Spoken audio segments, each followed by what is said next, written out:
First reading. A reading from the book of Ecclesiastes, chapter 3, verses 1 to 11.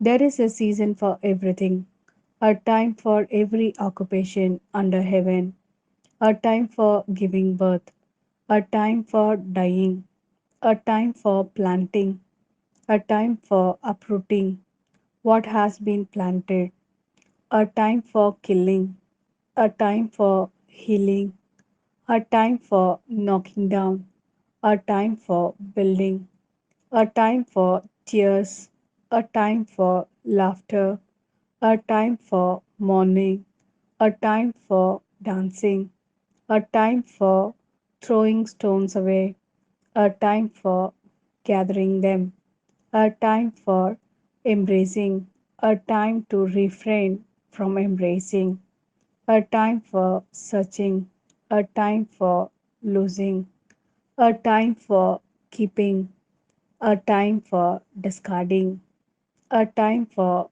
tearing, a time for saving, a time for keeping silent, a time for speaking, a time for loving, a time for hating, a time for war, a time for peace. What do people gain from the efforts they make? I contemplate the task that God gives humanity to labor at.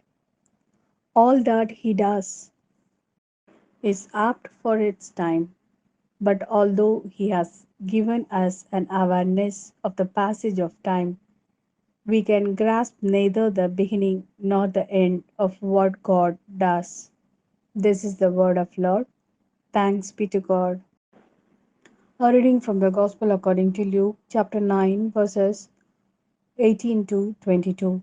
Now it happened that he was praying alone, and his disciples came to him, and he put this question to them: Who do the crowds say I am? And they answered, Some say John the Baptist, others Elijah, others again one of the ancient prophets came back to life. But you, he said to them, who do you say I am? It was Peter who spoke up. The Christ of God, he said. But he gave them strict orders and charged them not to say this to anyone. He said, The Son of Man is destined to suffer grievously, to be rejected by the elders and chief priests, scribes, and to be put to death, and to be raised up on the third day.